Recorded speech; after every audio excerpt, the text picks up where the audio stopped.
라이트하우스 서울숲에 오신 여러분들을 진심으로 환영합니다. 저는 임용규 목사입니다. 우리는 지금 마가복음 시리즈를 진행하고 있고 오늘은 너희가 먹을 것을 주어라 라는 제목으로 함께 말씀 나누도록 하겠습니다. 한 가지 광고하죠. 우리는 라이트하우스 서울숲은 11월 말이 되면 이제 하우스를 해체합니다. 그리고 뭐 모든 스텝이라든지 사역하던 것들은 멈추고 12월 1월은 예배에만 집중합니다.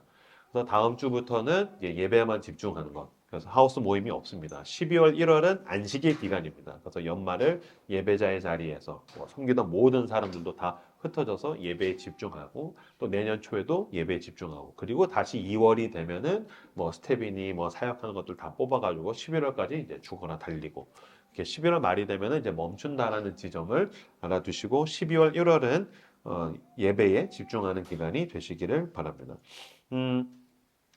살다가 보면 너무 피곤해서 쉬고 싶은데 내 쉼이 방해받을 때가 있죠. 왜 그런 날 있죠? 이렇게 어떤 날 낮잠을 잘 수 있는 시간이 주어졌어요. 진짜 낮잠 자고 싶다. 그래서 들어누워서 자는데 갑자기 집 앞에서 공사를 하는 거죠. 우다다다다다다다 하면서 막 공사를 한다든지. 아니면 낮잠 자려고 침대에 누웠더니 갑자기 바로 옆집에서 이사가 있는지 막 사다리차가 와라라라 하면서 막 왔다 갔다 하면 진짜 사다리차 막 밀고 싶고 막 공사 그만해 막 그러고 싶고 막 이럴 때가 있죠. 우리의 쉼이 방해를 받을 때가 있습니다. 저도 어떨 때 이제 집에서 쉬려고 하면은 아내가 와가지고서 여보 오늘 대청소 하자. 내가 오늘 쉬려고 하는데 여보 우리 대청소 하자. 그럼 왜 오늘 굳이? 아니면 이제 쉬려고 했더니 이제 애들이 와가지고 아빠 놀아줘 하면서 막 올라타고 그런다든지. 아니면은 이제 여러분 같은 경우 미혼들은 쉬려고 왔더니 주말에 토요일이나 주일날 갑자기 뭐 팀장님이 일을 맡긴다든지 부장님이 갑자기 일을 맡긴다든지 뭐 저 같은 경우도 조용히 이제 좀 책을 보고 싶은데 갑자기 이벤트가 생기고 신방 요청이 들어오고 갑자기 제 쉼을 방해받을 때 우리는 두 마디 말을 하고 싶죠. 첫 번째, 나 좀 냅둬라. 나 좀 냅둬라. 그다음 두 번째로는 이 말을 하고 싶은 마음이 막 올라올 때가 있는데 저는 다행히 이 말을 잘 삼킵니다. 나 좀 귀찮게 하지 마. 나 좀 귀찮게 하지 마. 나 좀 냅두라고. 이런 마음들을 우리가 가질 때가 있을 겁니다. 오늘 예수님이 정확하게 그렇습니다. 30절과 31절 말씀 같이 한 목소리로 읽겠습니다. 시작. 크게 모여 자기들이 행한 것과 가르친 것을 낱낱이 고하니 이르시되 너희는 따로 한적한 곳에 가서 잠깐 쉬어라 하시니 이는 오고 가는 사람만을 음식 먹을 겨를도 없으니라. 사도들이 모여들었답니다. 이제 기억을 하시겠지만 예수님께서 제자들과 사도들을 다 파송보냈어요. 둘둘 짝지어가지고서 예수님의 말씀을 전하고 그다음 귀신을 내쫓고 병을 고치고 근데 가는 곳마다 놀라운 기적들이 일어났단 말이죠. 내 앞에서 병자가 낫는 건 얼마나 놀라운 일이겠어요. 내가 귀신을 내쫓는 능력이 나를 통해서 막 나타나니까 얼마나 놀랍겠어요. 말씀을 가르칠 때마다 사람들이 뒤집어지니까 얼마나 놀랍겠어요. 그러니까 지금 제자들이 그 사역을 마치고 모였을 때에는 몸은 녹초인데 지금 영적인 상태는 완전히 하이인 거죠. 그러니까 몸과 정신이 지금 모순이에요. 근데 우리도 그럴 때가 있잖아요. 몸은 완전히 녹초예요. 근데 지금 마음이랑 멘탈이랑 영적으로는 너무 고조해요. 예수님이 봤었을 때 이거 둘 다 문제인 거예요. 몸이 다운됐었을 때는 조금 올릴 필요가 있고 정신이 너무 하이텐션일 땐 조금 다운시킬 필요가 있는 거죠. 식사할 겨를도 없이 정신없이 바쁜 사역을 마쳤기 때문에 예수님께서 뭐라고 하냐면 가라 쉬어라. 너네 쉬어라. 아니요 주님 귀신이 나갔다니까요. 아니 너무 하이텐션이네. 너 좀 쉬어야겠다. 아니요 놀라운 능력들이 나타났다니까요. 얘네 냅두면은 왜 이제 MT나 어디 놀러 가면 이렇게 밤새 마피아 하는 것들 있죠. 이렇게 밤새 마피아 하는 인간들. 아주 이 십자가의 원수 같은 놈들. 기도하러 가면 1시간을 힘들어하면서 막 마피아 한 판 더 하다 보면 막 아침이 와. 막. 근데 한 판 더. 그러니까 그런 면에서 이제 텐션이라는 게 정신적인 거, 마음적인 거는 놀려고 하다 보면 쭉 가고 지가 즐거우면 멈출 줄 모르니까 너는 마음도 쉬어야 되고 육체도 쉬어야 돼. 한적한 곳으로 가서 쉬어라라고 하셨습니다. 자, 32절, 33절 말씀. 32, 33절 같이 읽겠습니다. 시작.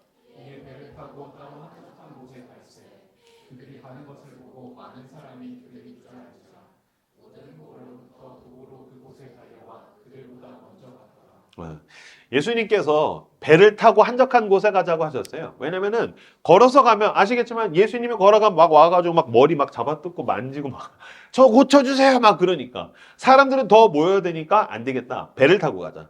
그래서 제자들을 배를 태워가지고 가는데 문제는 배를 타고 가는 예수님과 그 제자들을 발견하고 또 사람들이 막 쫓아다니면서 따라오는 거예요.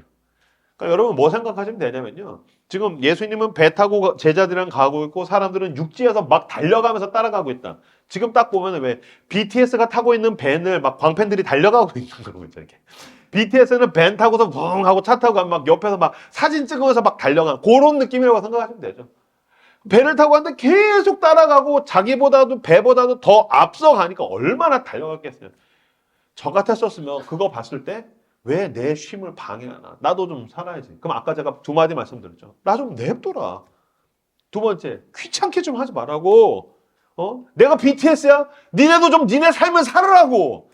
왜 4시 예배도 끝나고 나면 여기 잘 안 가잖아요. 그럼 제가 꺼져!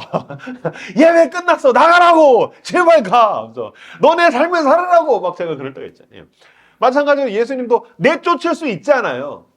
근데 여기서 보면은 무리가 따라오더라. 무리들이 따라오더라 라고 하는데 여기서 34절에서 보면 큰 무리가 따라왔다고 하는데 이 무리라는 말이 사람들의 많음이 아닙니다. 많은 사람들이 아니에요. 여기서 말하는 무리라는 것은 뭐냐면은 여러분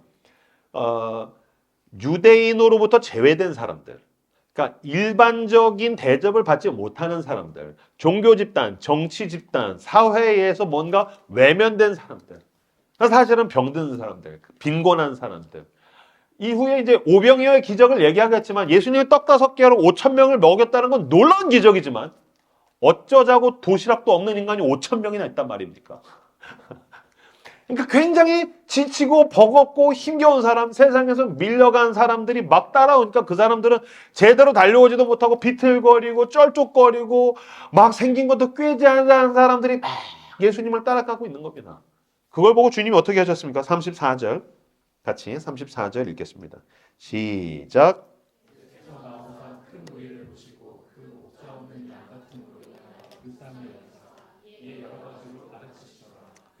예수님께서 그 무리를 보시고 좀 가라, 냅둬라, 나 귀찮게 하지 마라 라고 하지 않고 어떻게 했대요?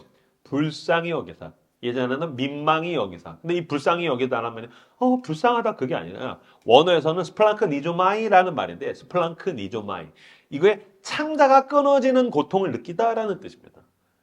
한국 사람들은 사람의 어떤 핵심이 가슴에 있다고 느껴요. 정신과 마음이 가슴에 있다고 느껴요. 그래서 힘들면 가슴이 찢어지는 것 같아. 이렇게 얘기하죠. 근데 유대인들은 그게 배에 있다고 느꼈어요. 그래서 스플랑크 니조마이. 너무 마음이 아프면 창자가 끊어지는 것 같다. 그러니까 그만큼 지금 예수님이 아파하신다라는 거예요. 나 좀 냅둬라.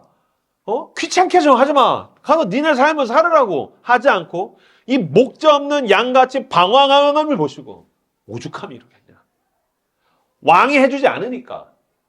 나라에서 해주지 않으니까, 세상에서 해주지 않으니까, 직장에서 해주지 않으니까, 친구들이 해주지 않으니까, 이 사람이 속해 있는 그 어떤 사회와 단체도 해주지 않으니까 오죽하면 이렇게까지 쫓아오겠냐. 목자 없는 양처럼 방황하고 공허하게 떠도는 것을 보시고 스플랑크 니조마이. 주님이 너무 아파하셨다는 거예요. 그러면서 뭐 하셨습니까? 여러 가지로 가르치시더라. 여기서 가르치다라는 말은 사실은 우리나라가 생각했었을 때 가르친다, teaching을 생각하겠지만 그렇지 않습니다. 여기서 가르치다라는 말은 돌보다라는 말입니다. 원어에서 돌봤다. 예수님께서 돌봤다라는 거예요. 그래서 먼저는 말씀으로 돌보셨고 영적인 양식으로 돌보셨고 이후에는 떡 5개를 떼가지고 5천 명을 먹이면서 육체로 돌보셨죠. 그 수많은 사람들이 어디로 갈 바를 모르고 어디를 쫓아가야 될 줄도 모르고 무엇으로 채워야 될 줄도 몰라 하고 허기진 백성들을 보신 다음에 주님께서 그들을 돌보셨다라는 것입니다. 근데 여러분, 제가 아까 설교 초반에 얘기했죠. 원래 예수님의 계획이 뭐였어요? 쉬는 거였었어요. 원래 예수님의 목적이 뭐였었어요? 나 피곤해 죽겠다. 식사할 겨를도 없다. 나 좀 쉬자. 배 타고 가는 게 그분의 계획이었어요. 배 타고 한적한 곳에 가서 쉬는 게 계획이었는데 예수님이 그 계획이 실패했어요. 그래서 제가 원래 부제를 이 부분을 예수님의 실패한 시도, 실패한 계획이라고 했어요. 모순이죠. 왜요? 예수 그리스도는 하나님이에요. 예수 그리스도는 하나님의 아들이에요. 그분은 뭐든지 마음먹으면 이룰 수 있는 분이에요. 무에서 유를 창조하신 분이에요. 말씀으로 다 창조할 수 있어요. 근데 그분의 계획이 실패했어요. 왜요? 사람 때문에. 사람들 때문에. 예수님께서 사람들에 휘둘려서 본인의 계획을 변동하셨어요. 변경하셨어요. 그분의 계획이 사람들에게 휘둘려서 그분의 시도와 그분의 계획과 그분의 목적이 실패했다라는 거예요. 그러고서 예수님은 뭐 하시기 시작합니까? 또 다시 사람들을 돌보며 영적으로 육적으로 먹이기 시작하죠.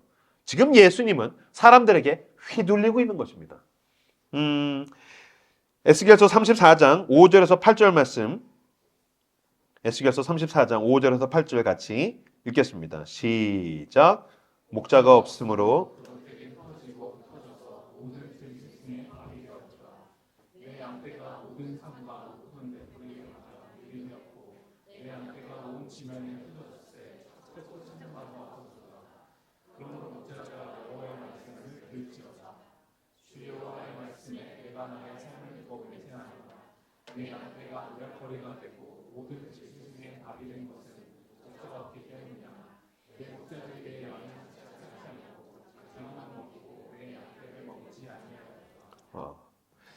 제가 보니까 에스겔서 34장을 이번 주에 설교 준비하면서 묵상을 하는데 오병이어의 기적, 오병, 떡 5개, 이어, 물고기 2마리로 5,000명을 먹이신 이 사건은 에스겔서 34장을 어떤 면에서는 예언적으로 성취하신 사건인 것 같아요.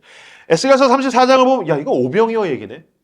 이거는 영적으로 되면 실제로 그냥 이렇게 여기서의 양은 어떤 존재입니까? 먹을 게 없어서 돌아다녀요. 근데 목자가 없어서 돌아다니니까 돌아다니는 것만 힘든 게 아니죠. 돌아다니다가 보니까 어떻게 됐대요? 들짐승의 밥이 되었도다. 돌아다니다가 보니까 누군가 유혹하는 거예요. 일로 와. 여기 오면 될 거야. 갔더니 잡아먹히는 거예요. 아니야 이번엔 일로 와. 내가 널 도와줄게. 갔더니 잡아먹히는 거예요. 어떤 면에서는 세상에서 나에게 즐거움과 행복과 안위와 안정을 약속하는 모든 게 다 결국에는 나를 잡아먹으려고 하지 않았습니까? 대학에 가면 네 인생이 풀리겠지. 갔더니 된 게 하나도 없는데? 취업을 하니까 괜찮겠지. 취업을 하니까 다 당신을 잡아먹으려고 하죠. 그죠? 연애를 할 때는 좋았지. 결혼을 하니까 남편들을 아내가 잡아먹으려고 하고 있지 않습니까? 애를 낳았더니 애가 나를 잡아먹으려고 하고 세상에 나를 잡아먹으려고 하고 우리가 불안정한 것은 어쩌면 내가 들짐승의 밥이 되는 게 아닌가? 그러니까 우리가 안정성을 느끼지 못하는 것은 누군가가 나를 잡아먹을 것 같아서 잡아먹힐 것 같아서 누구도 진정한 목자로서 나를 지켜줄 것 같지 않은 그 두려움 때문에 우리는 그 불안정성 가운데서 두려워하고 있는 거죠. 불안해하는 겁니다. 에스겔서 34장 11절에서 16절 말씀 같이 읽겠습니다. 시작. 주 여호와께서 에스겔서 34장 11절에서 16절 말씀 제가 읽겠습니다. 같이 읽겠습니다. 시작. 주 여호와께서 이같이 말씀하셨느니라. 나 곧 내가 내 양을 찾고 찾되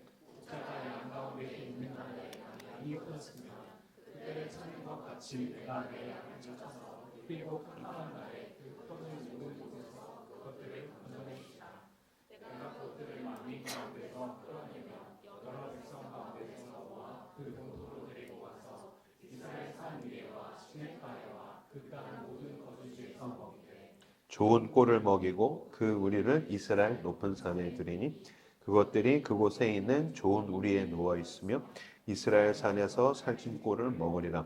내가 친히 내 양의 목자가 되어 그것들을 누워 있게 할지라. 주 여호와의 말씀이니라.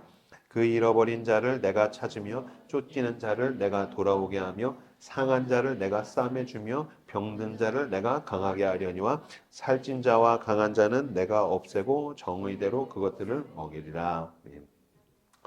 예수님께서 두 가지를 하신답니다. 먹이신답니다. 그리고 눕게 하신답니다. 그러니까 목자 없는 양같이 돌아다녔는데 먹을 걸 먹지 못해요. 먹을 것만 못 먹는 게 아니에요. 불안해요. 왜? 들짐승들이 날 잡아먹으니까요. 그러니까 마음에도 위안이 없고 내 육체에도 내 삶에도 내가 채워지는 게 없어요. 그때 목자께서 오셔서 먹이시고 눕게 하신다. 난 그것을 위해서 왔다. 그러니 지금 나는 쉬고 싶었지만 내 목적을 변경하겠다. 왜요? 그분의 마음에 가장 중요한 건 사람이었기 때문에 그래요. 그러니까 지금 여러분 예수님은 사람 때문에 본인의 계획을 바꾸시는 것입니다. 하나님께서 사람을 이용하는 것이 아니라 하나님께서 사람 때문에 계획을 바꾸셔서 사람에게 자기를 지금 맞추고 계시더라. 이게 오병이어의 출발이었던 겁니다. 여러분 스케줄은 마음에서 납니다. 스케줄은 마음에서 나는 거 아십니까? 바빠요. 당신의 스케줄을 보면 내가 무엇을 우선시하는지를 알게 됩니다. 근데 그 스케줄과 나의 선택을 보면은 우리는 어떤 면에서 본성적으로 나를 위한 선택을 합니다. 그죠? 나를 위해서 선택을 하게 되죠. 결국에는 나를 위한 선택하다 보면 돈 중심으로 선택합니다. 즐거움 중심으로 선택합니다. 나랑 친밀한 사람 중심으로 선택합니다. 내 울타리에 있는 나를 뭔가 득이 되는 내 이득을 중심으로 우리들은 선택하게 됩니다. 그러다 보면 결국에 두 가지입니다. 돈이든지 즐거움이든지 이것 아니면 우리는 웬만하면 선택하지 않습니다. 내가 뭔가 고민하거나 고려하거나 스케줄을 잡을 때, 돈을 쓸 때, 시간을 쓸 때, 내 삶을 쏟아볼 때 이게 나에게 돈이 되냐? 이게 나에게 즐거움이 되냐? 그게 아니면 우리는 사실 선택하지 않으려 합니다. 그러나 지금 예수 그리스도께서 우리에게 말씀하신 것은 무엇입니까? 사람을 위한 선택을 해야 된다는 겁니다. 내가 손해를 볼지라도, 내 계획을 바꾸더라도, 내가 휩쓸려 다니더라도, 자본주의 사회는 우리한테 얘기해줘. 야, 너 그렇게 사람들한테 휩쓸려 다니면 안 돼. 어쩌면 세상은 이렇게 찌를 틈이, 바늘 하나 들어갈 틈이 없는 자기 자신으로 철저한 삶이 타고난 삶이라고 거짓말해요. 그렇지 않아요. 하나님의 아들은 그렇게 살지 않으셨다라는 거예요. 그분은 사람 때문에 자기에게 있는 중대한 계획을 바꾸시는 분이셨어요. 그분의 마음에는 사람이 있었기 때문에 그래요.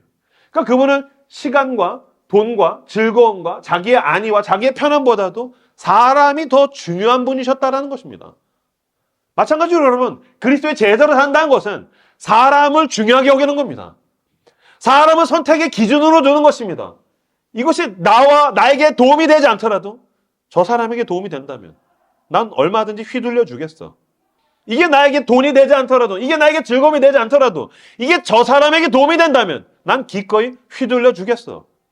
내가 당신에게 기울어 주겠습니다라는 선택. 하나님께서 그거 하기를 원하신다는 겁니다. 제가 존경하는 목사님 중에 김동호 목사님이라고 있어요. 김동호 목사님. 김동호 목사님이 예화로 쓸 때 보면은 김동호 목사님의 스승이었던 임택진 목사님을 굉장히 이야기를 많이 하세요. 청량리 중앙교회의 임택진 목사님. 김동호 목사님의 스승이고 멘토고 영적인 아버지셨다라고 막 이야기를 해요. 그때만 해도 뭐 7, 80년 됐을 테니까 굉장히 힘든 때였죠. 청량리는 게다가 더 가난한 동네입니다. 근데 임택진 목사님이 사역을 굉장히 잘하셨나 봐요. 유명해졌대요. 강남에 있는 어떤 큰 교회가 부자들이 모여있는 부유한 교회에서 담임 목사를 청빙하기 위해서 찾다가 청량리에 있는 그 임택진 목사님을 찾아왔다는 거예요. 그래서 부자 장로님들이 찾아와가지고서 우리 강남에 있는 우리 교회로 와달라고 찾아온 거죠.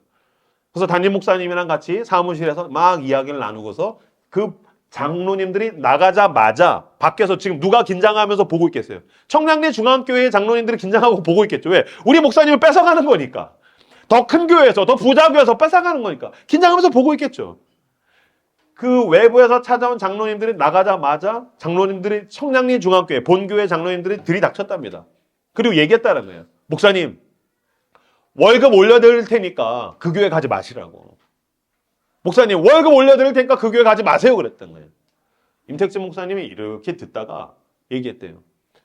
소시장의 소는 값을 더 쳐주면 팔리기도 하고 그러지 않기도 하지만 나는 소시장의 소가 아니요. 장로님들 안 간다고 이야기했습니다. 안심하십시오라고 했던 거예요. 제가 청년 때 김동호 목사님의 그 이야기, 나는 소시장의 소가 아니요. 그거 보고서 와, 간지. 야, 핵간지. 세상은 돈이면 다 된다고 이야기하는데 세상은 물량, 크기, 건물, 힘 이런 거면 다 된다고 이야기하는데 인기, 외모 이런 게 다라고 이야기하는데 난 소시장의 소가 아니요. 난 자본주의의 논리로 돌아가지 않습니다. 안 가기로 했으니까 걱정하지 마십시오. 와, 나도 언젠간 이걸 꼭 한번 해봐야지. 나도 한번 꼭 이걸 한번 해봐야지. 할 수 있는 기회가 있었어요. 전도사 때였었어요. 전도사 2학년 때 제가 그 인천에 있는 전도사 2학년 때 인천에 있는 작은 교회 3개가 연합을 해서 저를 찾아왔어요. 그래서 여기 청년들 15명이 있습니다. 와서 청년 사역을 해주십시오. 그래서 제가 고민했어요. 교회 3개가 오는데 청년이 15명밖에 안 된다고? 그럼 나는 월급을 받을 수 있을까? 한참 기도하는데 그래, 하나님께서 나를 부르시나 보다. 그래서 제가 하겠다고 해서 갔어요. 열심히 했는데 사역이 잘 됐어요. 첫 해 때 막 사람이 막 15명, 막 80명, 90명까지 늘어났어요. 근데 청년들은 좋아하는데 교회들이 두려워하는 거예요. 내가 청년들을 데리고 갈까 봐. 내가 얘네 안 데리고 간다고 그렇게 약속을 했는데도 못 믿어주신 거예요. 교회끼리 갈등이 있는 거예요. 그래서 청년들이 자꾸 빠져나가는 거예요. 나중에 이게 굉장히 힘들더라고요. 나는 최선을 다하고 청년들도 좋아하는데 이 교회와의 갈등, 목사님들끼리의 갈등 때문에 연합이 안 되는 건 이게 너무 힘들었어요. 그러다가 3학년 2학기 때 졸업을 앞두고 있는데 교수님으로부터 전화가 왔습니다. 그 교수님이 제가 선교학 전공했는데 선교학과장 교수님이셨어요. 3학년 2학기 졸업을 앞두고 있는데 전화가 뜨르르 오자마자 교수님 이름이 딱 보자. 교수님 뭔가 들린 것 같아요. 이명규 전사님 당신은 F입니다. 막 들리는 것 같아요. 어떻게 해야 되지? 모르겠다. 그래서 예 교수님. 그랬더니 네 이명규 전도사님 예 제가 이명규입니다. 그랬더니 뭐라고 하시냐면은 전도사님 우리 교단에서 제일 큰 땡땡땡 교회 아시죠? 당연히 알죠. 그 교회는 우리 교단에서 제일 큰 교회, 제일 유명한 교회였었어요. 모두가 가고 싶어하는 그 교회였었단 말이에요. 땡땡땡 교회에서 청년부에서 사역자 전임 자리가 비어 있습니다. 그래서 전도사님, 제가 전도사님을 추천했습니다. 전도사님, 그 교회로 가시죠라고 하는 거예요. 말을 그 교회로 가시죠라고 하셨어요. 이건 교수님으로서 학생에게 이야기하는 것도 있지만 모두가 가고 싶어 하니까 당연히 거기 가겠지라고 전제하시는 거예요. 전도사님 그 교회 가시죠? 전임으로 가시죠라고 했어요. 제가 그 얘기 딱 듣자마자 알아들었어요. 순간 잠깐 좋았어요. 머리에서 막 폭죽이 터졌어요. 할렐루야. 내가 거기 전임을 간다고? 그럼 장난 아닐 텐데. 그리고 나서 다시 제정신을 찾고서 제가 얘기했어요. 교수님, 왜 저죠? 제가 학점이 안 좋은 거 아시죠? 예, 익히 알고 있어요. 근데 왜 교수님 저죠? 했더니 얘기 들어보니까 전도사님이 굉장히 사역을 열정적으로 활발하게 한다는 이야기를 들었어요. 그래서 제가 추천을 했으니 가십시오. 그 제가 대답했어요. 교수님, 추천해 주셔서 너무너무 감사합니다. 그런데 저는 지금 인천에서 청년 사역 단체를 제가 만들어서 대표로 있습니다. 거기에는 저만 바라보는 청년이 40명 정도 됩니다. 얘네가 있어서 죄송합니다. 못 갑니다. 그랬더니 이분이 귀를 의심하는 거예요. 전도사님, 땡땡땡 교회요? 예, 알고 있습니다. 그 교회 너무 훌륭한 교회. 그 교회 위용을 제가 익히 알고 있습니다. 근데 죄송합니다. 제가 그 교회 못 갑니다. 죄송합니다. 허허허, 별일이 다 있네. 예, 알았어요. 하더니 끊으시더라고요. 제가 그러고 나서 다시 전화해서 간다고 할까? 아니요. 제가 잠깐 착각한 것 같아요. 저 가고 싶어요. 라고 할까? 그리고 나서 그 교회 안 가고 저는 열심히 제가 그 청년들을 데리고서 사역했어요. 계속 사역이 힘들어졌어요. 그 1년 후에 사역이 망했어요. 퇴직금이 뭐예요? 월급도 못 받고 나왔어요. 쫓겨나듯이 나왔어요. 그냥 사역이 완전히 망한 거예요. 그래서 제가 굉장히 힘들었어요. 거의 반년 넘게 힘들었었어요. 실제적으로 내 삶도 힘들어졌지만 내 마음이 참 힘들었었어요. 근데 그러고 나서 내가 돌아봤었을 때 그때 내가 그 모두가 가고 싶어하는 그 교회와 내가 선택할 수 있었던 나만 바라보는 이 사람들, 목자 없는 양같이 유리하고 있는 이놈들, 제가 아무리 생각해도 난 그때 내가 굉장히 근사한 선택을 했다고 생각해요. 하나님이 기뻐하실 만한 선택을 했다고 생각해요. 제가 여러분들한테 반문해 볼게요. 우리 교회가 아직 300명이 안 돼요. 그러면 만약에 3,000명, 3만 명 넘는 교회에서 저를 데려가려고 한다면 제가 가면 좋겠어요? 가도 된다는 표정이네요. 감사합니다. 너랑 나랑 같은 마음이군요. 예, 저도 가고 싶어요. 불러주세요. 지금 유튜브를 보고 있는 교회들 불러주십시오. 아니요. 난 소시장의 소가 아닙니다. 물론 나도 돈이 중요합니다. 나도 자기 증명하고 싶습니다. 나도 성공하고 싶습니다. 나도 욕망이 있습니다. 그러나 그게 전부가 아닙니다. 하나님이 원하시는 사람 때문에 손해보는 일을 하는 저 여러분들 다 되시길 주님의 이름으로 축복합니다. 여러분들이 지금 제 얘기를 들으면서 마음에 잔잔한 감동이 됐을 수도 있죠. 왜? 자기 자신의 얘기가 아니니까요. 그럼 당신은 그리스도인이 아닙니까? 그럼 당신은 그리스도의 제자가 아닙니까? 왜 나는 나만을 위한 선택들을 하고 있습니까? 내 돈, 내 시간, 내 즐거움. 아니요. 그것들을 모아서 내 감정을 뛰어넘는 선택. 내 즐거움을 뛰어넘는 선택. 내가 손해보는 선택. 내가 희생해야 하는 선택. 그러나 어떠한 사람을 위해서 그 선택을 숭고하게 해 나가는 예수님을 닮은 저와 여러분들 다 되시기를 그리스도의 이름으로 축복합니다. 35절에서 38절 말씀 같이 읽겠습니다. 시작. 때가 저물어가매 이곳은 빈들이요 날도 저물어가니 우리를 보내어 두루 총무한 마을로 가서 무엇을 사먹게 하옵소서. 대답하여 이르시되 너희가 먹을 것을 주라 하시니 어찌하되 우리가 가서 200데나리온의 떡을 사다 먹이니까. 이르시되 너희에게 어떻게 하는지 가서 보라 하시니 알아보고 이르되 떡 5개와 물고기 2마리가 있더이다. 예수님께서 가르치더라. 이게 돌보다 우선 먼저는 영의 양식을 채우셨어요. 근데 이제 문제가 있죠. 밤이 되는 거예요. 밤이 되니까 뭐 하겠어요? 배고프겠죠. 이 5천 명은 어떤 면에서 난민들입니다. 거짓대와 같은 사람들. 그러니까 제자들이 얘기합니다. 주님, 사람이 많습니다. 밤이 지납니다. 배고픕니다. 우리 피곤해 뒤지겠어요. 우리 원래 워크숍 가서 쉬려고 했던 거잖아요. 근데 이게 뭐 하는 짓입니까? 이제 보내시죠. 얘네도 밥 먹어야 돼요. 어떻게 먹여?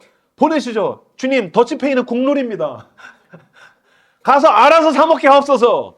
그랬더니 예수님께서 뭐라고 하십니까? 니네가 먹을 걸 줘라. 예? 니네가 먹을 것을 주어라라고 얘기하십니다. 너네가 먹을 것을 주어라라는 이야기 앞에 두 명이 상반된 반응을 보입니다. 첫 번째, 오늘 본문에는 제자들이라고 나와 있는데 요한복음에서의 그 오병이어의 본문을 보면 빌립이라고 나와 있습니다. 빌립이 뭐라고 얘기하냐면 조금씩 먹게 할지라도 200데나리온이 부족합니다. 라고 이야기합니다. 첫 번째, 조금씩 먹게 하더라도 200데나리온이 부족합니다. 빌립은 계산 능력이 굉장히 빠른 사람입니다.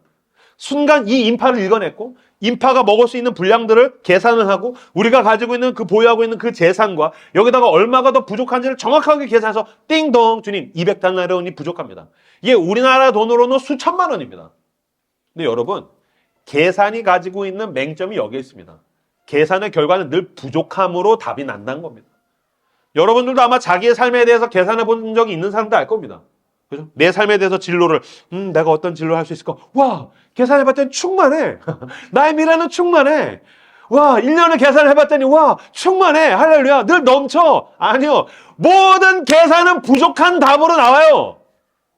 진로가 되었든 가계부가 되었든 내가 어떻게 해야 되지? 이제 결혼하면 나 어떻게 살아야 되지? 자식을 어떻게 키워야 되지? 우리 딸이 수학을 못하네. 아빠를 닮았네. 이거 어떻게 해야 되지? 모든 계산은 200데나리온의 떡이 부족합니다. 모든 계산은 부족하다라는 답으로 귀결이 납니다. 무능해서 그런 게 아닙니다. 빌립은 탁월했지만 그 탁월함을 가지고도 계산을 했었을 때 부족한 답으로 나왔습니다. 이게 계산이 가지고 있는 함정입니다. 두 번째 타자가 등장했습니다. 이 사람은 안드레입니다. 안드레가 주님! 뭔데? 여기 꼬맹이가 떡이 5개가 있대요. 여기 꼬맹이가 물고기가 2마리가 있대요. 완전히 순진합니다. 저는 개인적으로 이 정도로 멍청함에 가까울 정도로 순진한 사람 별로 안 좋아해요. 차라리 무엇을 먹을까? 없어요. 하나도 없어요. 이런 게 낫지. 저 대학교 때 친구 중에 다 가난했는데 왜 이제 술집에서 술 먹잖아요. 그럼 술값이 막 수만 원이 나왔어요. 몇만 원이 나왔어요. 그럼 이제 더치페이로 2만 원, 3만 원씩 이렇게 내야 돼. 근데 한 놈이 지 돈 낼 차례가 되면 이렇게 하고서 주머니에서 이렇게 꺼내는데 다 구겨진 1,000원이랑 700원 이렇게 꺼내는 놈이 있었어요. 한 사람당 10,000원씩 내야 돼. 2만 원씩 내야 돼. 야, 미안하다. 나 돈 없다. 그럼 오케이. 그럼 상관없는데 이렇게 나도 돈 낼게 하고 이렇게 했는데 1,700원 내. 죽여버릴까 보다. 이 새끼 놀리는 것도 아니고. 그러니까 아무것도 없다고 하는 것보다 이거 떡 5개 더 짜증나는 거지. 무슨 말인지 아시겠죠? 그러니까 이 정도로 순진한 건 거의 바보에 가까운 거예요. 둘 중에 하나입니다. 덜 떨어졌든지 아니면은 멍청하든지. 아니 똑같은 말이구나. 덜 떨어졌든지 놀리는 거든지. 덜 떨어졌든지 놀리는 거든지. 주님 떡 5개 있어요. 띵동. 이렇게 해막으면 자기는 사는 게 행복하지. 지는 행복해. 떡 5개 있어요. 근데 여러분 예수님이 누구 선택하셨습니까? 탁월한 계산 능력을 가진 사람을 선택하지 않았습니다. 예수님은 멍청함에 가까울 정도로 순진한 사람을 선택하셨습니다. 다음 장 넘겨주시겠어요? 상식적 기준에서는 계산이 빠른 빌립이 옳습니다. 그러나 하나님 나라의 기준에서는 순진하고 멍청한 안드레가 옳습니다. 왜냐하면 계산을 하는 빌립이 놓치고 있는 게 있기 때문입니다. 여러분, 계산이 온 세상을 계산하는 게 아닙니다. 지금 빌립의 계산, 200데나리온이 부족합니다라는 계산은 뭡니까? 노동과 생산과 교환 가치를 중심으로 그걸 전제로 한 계산입니다. 여러분, 모든 계산엔 전제 조건이 있어요. 저는 초중고 대학 때 수학 바보였었어요.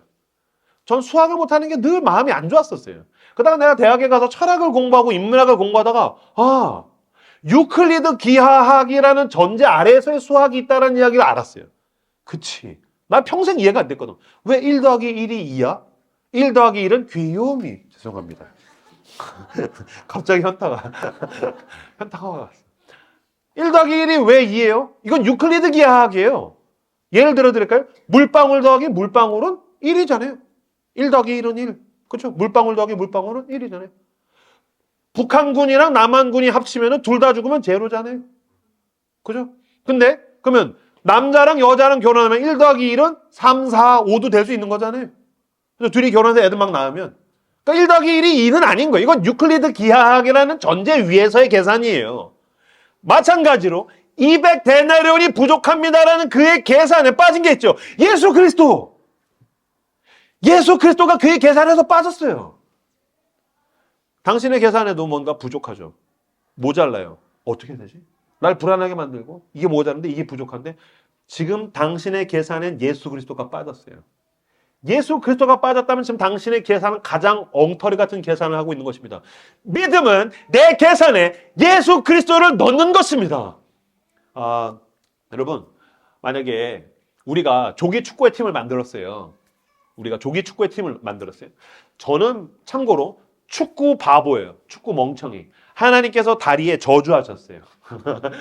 이 하반신에 하나님이 은혜를 안 베푸셨어요. 그 걷는 건 잘하는데 뛰는 거는 다 못해요. 공 차는 것도 다 못하고. 제가 어느 정도로 축구를 못하냐. 군대에 갔는데 2등병 때 제가 운동을 잘하게 생겼잖아요.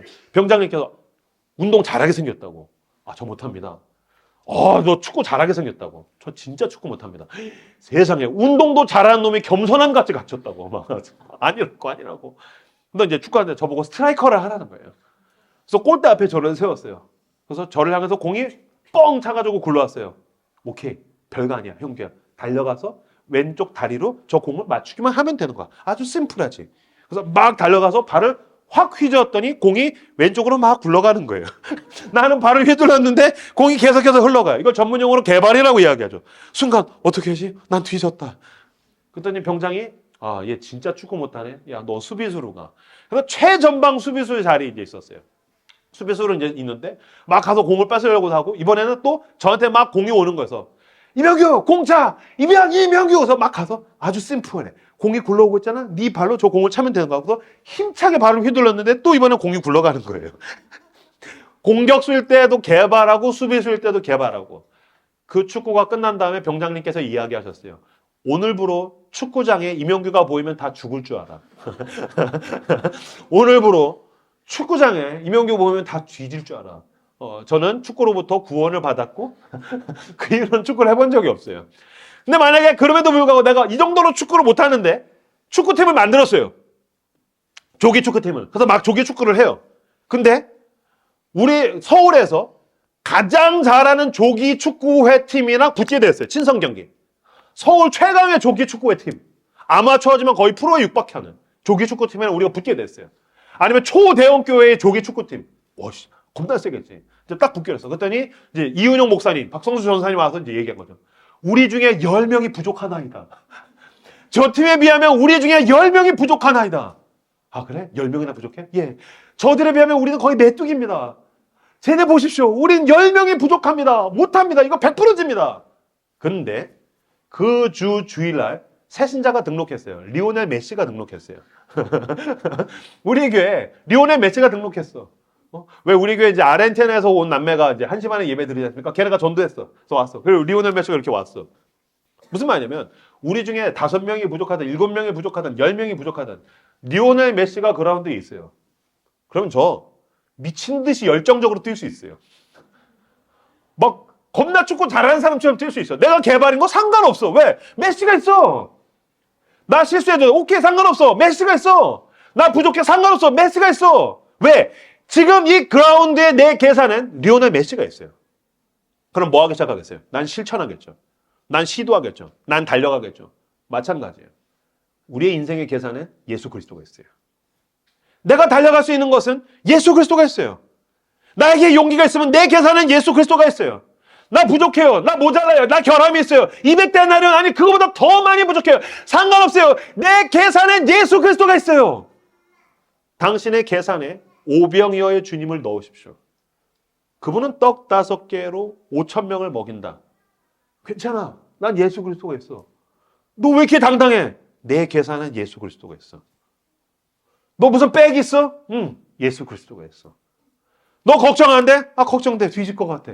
하지만 내 계산에는 어떻게 그분이 일하실지 모르지만 예수 그리스도가 있어. 당신의 계산에 예수 그리스도를 넣으십시오. 그리고 상상하십시오. 꿈꾸십시오. 가서 과감하게 헛발질하십시오. 내가 뛸 수 있는 만큼 뛰십시오. 주님이 그 떡을 떼어서 먹이고도 풍성히 먹이고도 남음이 있는 역사가 저와 여러분에게 나타날 줄로 믿습니다. 여러분, 하나님은 잘난 거를 물으시는 것이 아니라 부족한 걸 재료로 쓰십니다. 이게 오병이어의 기적의 핵심입니다. 왜 예수님께서 어린이의 도시락을 쓰셨습니까? 모자라기 때문입니다. 하나님은 모자란 것을 쓰시는 분이십니다. 그래서 고린도 전서에도 보면 없는 것들을 통하여 있는 것들을 패하신다. 대놓고 없는 것들, 없는 것들, 없는 것들. 왜요? 그것을 통해서 일하실 때 그분의 영광이 드러나기 때문입니다. 왜? 중국 무협 영화 같은 거, 전 옛날에 중국 무협지를 보면서 컸는데 중국 무협 영화 같은 거 보면은 절대 고수가 등장해요. 초고수, 전설의 고수. 전설의 고수는요, 여러분 악당들은 뭐 창, 칼, 도, 뭐 표창, 막 무기 엄청 막 갑옷. 전설의 고수는 그런 거 없어요. 그냥 가벼운 옷 하나 있고 무기도 없어요. 쫙 앞에 막 어마어마한 사람들이 모였어요. 그럼 전설의 고수는 어떻게 해요? 이렇게 해서 나뭇가지 하나 이렇게 꺾는 거예요. 이렇게. 아, 너네 나 죽이려고 왔어? 그래서 나뭇가지. 칼 되게 크네. 나뭇가지 하나 꺾어가지고 그대로 제압하는 거죠. 식당에서 막 밥 먹다가 칼 들고 왔어? 창 들고 왔어? 그럼 젓가락으로 싸우는 거죠. 전설의 고수는 일부러 나뭇가지를 선택해요. 작대기를 선택해요. 부직대기를 선택해요. 왜요? 그걸 통해 일할 때 전설의 고수의 전설이 더 크게 울려 퍼지니까요. 마찬가지로 여러분. 성경에서 하나님이 선택하신 사람은 다 그런 사람들입니다. 그 사람들을 통해서 하나님의 영광이 드러나죠. 없는 것들을 통하여 일하실 때에 그분이 얼마나 위대하신가, 크고 강하신가가 드러납니다. 오히려 여러분, 우리에게는 유혹은 내가 없는 게 문제가 아닙니다. 뭔가가 있어서, 아니 있다고 착각해서 그걸 의지하고 붙드는 게 문제입니다. 다윗을 생각해 보십시오. 하나님이 다윗을 쓰셨을 때는 아무것도 없을 때였었습니다. 그래서 아무것도 없어서 하나님을 붙들었더니 골리앗이 쓰러집니다. 사울이 쓰러집니다. 근데 그가 왕이 되었을 때에는 그가 자기의 것을 붙들었더니 그가 유혹에 넘어지게 됩니다.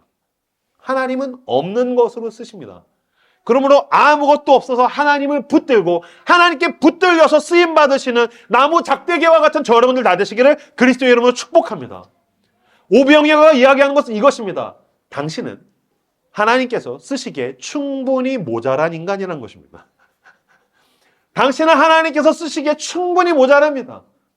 내 삶에 소망이 없습니까? 상관없습니다. 당신은 하나님이 쓰시기에 충분히 모자랍니다. 우리 가정에 소망이 없습니까? 내가 할 수 있는 게 없습니까? 유능하지 않습니까? 능력이 없습니까? 계산했는데 답이 안 나옵니까? 당신은 하나님이 쓰시기에 충분히 모자랍니다. 내 미래가 암울하고 어두워서 어떤 일이 일어날지 몰라가지고 너무 걱정되고 있습니까? 당신은 하나님이 쓰시기에 충분히 모자랍니다. 난 모자라. 이게 나의 소망이 됩니다. 그래서 약할 때 강함 대신 하나님을 붙들고 하나님께 붙들려서 오케이 상관없어. 난 하나님이 쓰시기에 충분히 모자라. 떡 5개로 5,000명을 향해서 일하신다면 여러분도 어떨지 모르겠지만 난 믿습니다. 이명규 같이 모자란 것을 붙드신 나의 하나님께서 나를 떼어서 이 도시의 허기진 백성들을 살리실 것입니다. 이건 이명규가 뭘 잘해서 유능해서 탁월해서 일어난 일이 아닙니다. 난 믿습니다. 주님은 나같이 모자란 것을 떼사 이 서울과 수도권에 있는 허기진 백성들, 목적 없이 유리하는 양 같은 자들을 모으셔서 살리실 줄로 믿습니다. 그 소망을 품고 걸어 나가시는 저 여러분들 나 되시기를 그리스도의 이름으로 축복합니다. 마가복음 6장의 오병이어의 기적은 만찬의 자리입니다. 예수님이 떡을 먹이시잖아요. 이거는 사실은 제가 읽지는 않았지만 이 앞부분에 있는 또 다른 만찬의 사건이랑 컨트라스트, 완벽하게 대비되어 있습니다. 그러면 오병이어 전에 어떤 사건이 있었냐? 집에 가서 그 앞에 보면은 소제목에 세례 요한의 죽음, 마가복음 6장 14절인가? 세례 요한의 죽음이라고 나와 있을 겁니다. 제가 설명을 드리죠. 헤롯 왕이 한 여자를 좋아했는데 그 여자는 자기 사촌 동생의 부인이었어요. 빌립의 부인 헤로디아. 그래서 권모술수를 써서 이혼시키고 헤로디아를 자기가 빼앗습니다. 이거 아주 비열한 짓이죠. 그걸 보고 세례 요한께서, 저번에 제가 설교했지만 세례 요한은 어떤 분이십니까? 욕쟁이시죠. 이 독사의 자식아. 그러니까 멀쩡하게 회개하러 온, 세례받으러 온 사람들한테도 욕할 정도니 남의 마누라를 빼앗은 그 짐승 같은 놈을 어떻게 냅두겠습니까? 헤롯 왕을 향해서 엄청나게 신랄하게 비판한 겁니다. 그러니까 헤롯 왕이 그걸 못 견디고 이걸 죽이려고 했는데, 죽이면 민심이 흉흉해지니까, 왜냐하면 세례 요한은 어쨌든 당대 가장 유명한 선지자니까 감옥에 가둡니다. 감옥에 가뒀어요. 그리고 헤롯 왕의 생일이 돼서 잔치를 벌였어요. 술을 먹고 그 호화로운 왕궁에서 그 만찬들을 화려하게 놓고서 막 파티를 하고 있는데 한 여자가 와서 춤을 추기 시작합니다. 그 여자가 누구냐면 헤로디아의 딸입니다. 그래서 혹자들은 그녀의 이름이 뭐 살로메라고 이야기를 하는데 그건 성경에 나와 있지는 않고, 어쨌든 헤로디아의 딸이 막 춤을 춥니다. 그 춤을 보고 이 헤롯 왕이 기분이 좋아져서 이야기합니다. 아, 네가 날 기분 좋게 했구나. 내가 너에게 뭐든지 소원을 들어주마. 나라의 절반까지라도 주마. 뭘 해줄까? 그러니까 이놈의 남자들의 허세. 이놈의 허세. 그 허세를 떨었어요. 그랬더니 이 딸이, 헤로디아의 딸이 엄마한테 가서 묻습니다. 엄마, 새아빠가 다 해준대. 나라의 절반도 준대. 뭐 할까? 그랬더니 기다렸다는 듯이 자기가 왕의 부인이 되는 거를 비판했던 그 세례 요한을 떠올리고선 세례 요한의 모가지를 달라고 해. 왜냐면 세례 요한이 얘기할 때마다 이 새아빠 헤롯 왕이 흔들리는 게 싫어. 나는 이 왕비의 자리를 나는 갖고 싶어. 세례 요한의 목을 달라고 그래. 그래서 가서 이야기합니다. 세례 요한의 목을 주십시오. 그 잔치에서 그대로 사람을 보내서 감옥에 가서 세례 요한의 목을 참수해가지고 그걸 쟁반에 담아옵니다. 이 만찬이 앞에 있습니다. 뭡니까? 돈과 명예와 권력과 모든 걸 다 가진 인간들이 더 좋자고 남의 목을 자르는, 자기를 위해서 남을 잡아먹은 만찬이 이 앞에 있는 겁니다. 근데 이 뒤에는 어떤 만찬이 있습니까? 말씀드렸다시피 하나님의 아들께서 너무 피곤해서 쉬러 가던 중이었어요. 근데 목자 없는 양 같은 방황하는 사람들이 막 쫓아오는 거예요. 그랬더니 계획을 변경하십니다. 배를 여기다 대라. 내가 너무 가슴이 아프다. 이거 어떻게 냅두냐? 이거 냅두고 내가 어떻게 쉬냐? 쉬면 편하겠냐? 야, 우리가 해야 할 일을 하자. 모아가지고서 영적인 양식을 먹입니다. 그리고서 떡 5개를 가지고서 5,000명을 먹이는 사건이 오병이어의 사건. 앞에는 자기 좋자고 권력자들이, 가진 자들이 남을 잡아먹은 사건. 뒤에는 하나님의 아들이 그 목자 없는 양들을 먹이신 사건이 나옵니다. 그러나 여러분 생각해 보십시오. 오병이어의 기적이 아무리 떡 5개로 5,000명을 먹여도 그냥 식사 한 끼 해결한 겁니다. 그렇죠? 떡 5개 가지고 그냥 밥 한 번 먹고 그거 배설하고 나면 다음날 또 배고파집니다. 그렇다고 5,000명 먹은 건 대단하지만 모든 이스라엘 사람이 밥을 먹은 것도 아니고 여기 중에 그 누구도 그 떡을 먹은 사람이 없습니다. 근데 여기서 떡을 떼다라는 말이 찢다, 부수다라는 뜻입니다. 원어로는. 그 떡을, 어린아이의 헌신된 떡을 찢어서 부숴서 직접 그 손으로 나눠주신 예수 그리스도께서 그 얼마 후에 골고다 언덕에서 자기의 살을 찢어서 모든 죽어가는 사람들에게 먹이십니다. 십자가 위에서 못 박히셔서 그 떡을 떼셨던 손에 못이 들어와서 물과 피를 다 쏟고 자기의 살을 찢고 피를 흘리셔서 이제는 모든 사람이 예수 그리스도를 믿음으로 말미암아 영원한 생명의 떡을 먹을 수 있게 하였습니다. 이 본문이 이야기한 것은 무엇입니까? 예수 그리스도는 우리의 왕이십니다. 예수 그리스도는 우리의 목자이십니다. 당신은 무엇으로 채우려고 방황하고 있습니까? 무엇으로 채우기 위해서 이 자본주의 사회에서 여기저기 기웃거리며 나가고 있습니까? 그럴수록 당신은 더 저들이 파놓은 함정에 잡아먹히게 될 것입니다. 들짐승의 밥이 될 것입니다. 예수께로 나오십시오. 주님의 손을 붙드십시오. 그분은 당신의 왕이십니다. 그분은 당신의 유일한 목자이십니다. 그분만이 나를 채우시고 살리시고 먹이십니다. 주님께로 나아오십시오. 반주해 주십시오.